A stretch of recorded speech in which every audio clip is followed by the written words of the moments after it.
જય શ્રી કૃષ્ણ સૌ ગુજરાતી મિત્રોને. આજે દિવ્ય હોમમાં આપણે વાત કરીશું હિંડોળા ઉત્સવની. હિંડોળા ઉત્સવ દર વર્ષે અષાઢ વદ બીજથી શ્રાવણ વદ બીજ સુધી મંદિરોમાં ઉજવાય છે. હિંડોળા ઉત્સવ એટલે આત્માને પરમાત્મામાં જોડી ભક્તિના પુષ્પો પ્રભુને અર્પણ કરવાનો અનુપમ અવસર. આ અવસર વૈષ્ણવો તેમની ભક્તિની પરંપરામાં આજથી 5000 વર્ષ પૂર્વથી શરૂ કરી અને આજ સુધી આ પરંપરા જાળવી રહ્યા છે.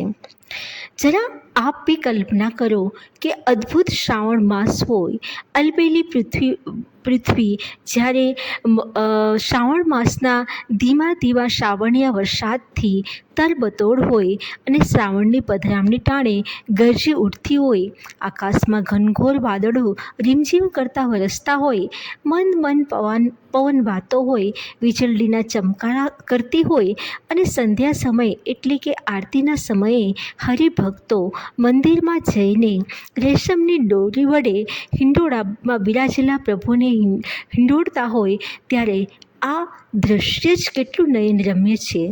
એટલે જ તો હિંડોળા ઉત્સવ એટલે હરિને પ્રેમના ઝૂલે ઝૂલાવાનો અણમોલ અવસર.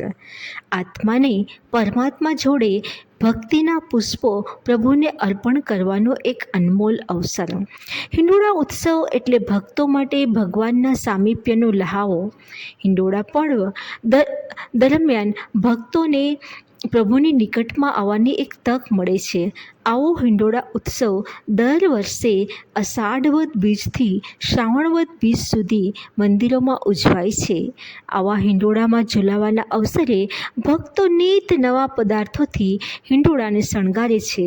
કોઈ દિવસ સુગંધી પુષ્પો, કોઈ દિવસ વળી ફળ, સૂકા મેવા, રાખડી, પવિત્રા, મોતીના, આભલાના, હીરના, કઠોળના, અગરબત્તીના, મીણબત્તી, ચાંદી અને સુવર્ણના દાગીના, કોડી, શંખલા, છીપલા, મોરપીંછ, સિક્કા, આર્ટિફિશિયલ ફૂલ આદિ વિવિધ ભાતના સુંદર અને આકર્ષક ગોઠવણીથી કંડારેલા હિંડોળામાં ઠાકોરજીને પધરાવી સાયંકાળે પ્રેમી ભક્તો તેમના લાડકોડ તન મન ધનથી સેવા કરીને પરિપૂર્ણ કરે છે. મહાપ્રભુજી પણ મંદ હાસ્ય કરી હિંડોળામાં બિરાજમાન થાય છે, ત્યારે સંતો ભક્તો મૃદંગ, પખવાજ, ઝાંઝ, મંજીરા, ઢોલક, તાલબદ્ધ વગાડીને હિંડોળાના પદો ગાય છે. સ્ત્રીઓ હિંડોળાના જે ભજનો હોય છે ભગવાન શ્રી કૃષ્ણના, એ ગાય અને ભગવાનને લાડ લડાવે છે.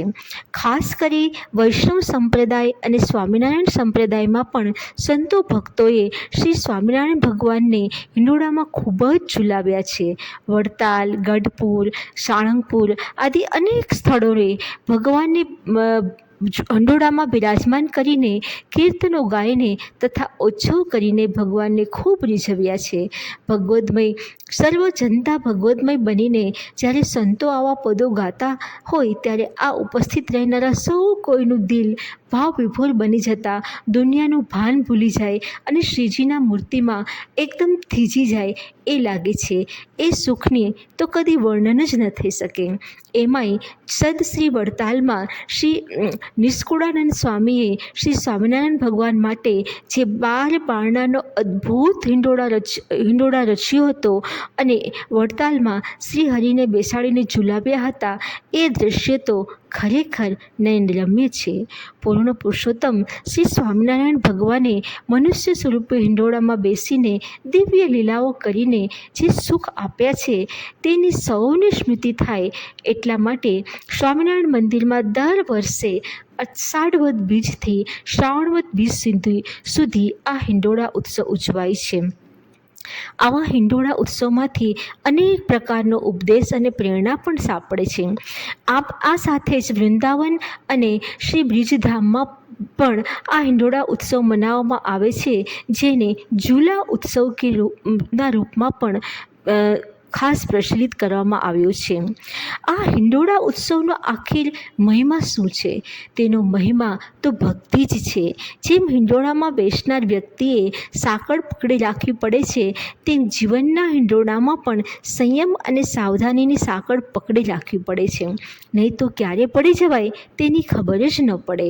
જીવનમાં પણ ઝૂલાની જેમ ચડતી પડતી આવવાની અને જવાની, સુખ દુઃખના ટાણા આવવાના અને જવાના, પરંતુ તેમાં આપણે સમજીને ક્ષમતા રાખવી જ ઘટે.